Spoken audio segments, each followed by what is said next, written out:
আসসালামু আলাইকুম। বিগত কয়েকদিন আগে আমি ফতনুসারর ফালিতকুনা গ্রাম আইয়া কয়েকটা ভিডিও করছিলাম।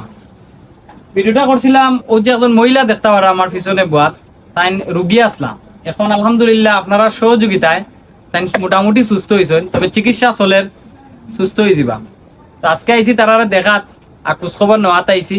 আপনারা অনেকজনে কিন্তু তার ভিডিওগুলা দেখিয়া প্রচুর পরিমাণে শেয়ার দিচ্ছেন, বিশেষ করিয়া ফতনুসার ইউনিয়নের রাজদিগির পার এবং ফালিতকুনার আশপাশ এলাকার যতজনও আছেন ভিডিওটা কিন্তু দেখা মাত্রই শেয়ার দিছেন। আমিও ভিডিওর মাঝে কইছিলাম অনুরোধ করিয়া যে ভিডিওটা শেয়ার দেওয়ার লাই। আপনারা এই শেয়ারের মাধ্যমে একজন মানুষ আজকে সুস্থ হয়েছেন, আমার কাছে খুব খুশি লাগে। অবশ্যই আপনারা যারাও সহযোগিতা করছেন, এমনকি কেউ টেকা দিয়ে করছেন, কেউ শ্রম দিয়া করছেন, কেউ ভিডিওটা শেয়ার দিয়াও সহযোগিতা করছেন। একটা শেয়ারও কিন্তু ছোট কিছু না, বহুত বড় একটা শেয়ারের মাধ্যমেও কিন্তু অন্যজন মানুষের দেওয়ার মতো সহযোগিতা করে।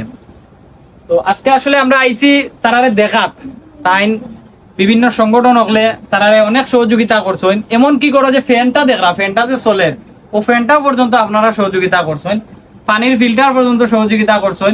এবার মেশিনেরা মনে কিতা সহযোগিতা হয়েছে না হয় টেকা দিয়া পয়সা দিয়া ডায়াবেটিস মাপার মেশিন, ডায়াবেটিস মাপার একটা মেশিনও দিচ্ছেন। বিভিন্ন সংগঠন হলে আপনারা যে সহযোগিতাটা করছেন আমি আপনারা সবার কাছে ধন্যবাদ জানালাম। আর ভিডিওটা আজকে শেয়ার দিবা, কারণ সবে জানার দরকার আছে।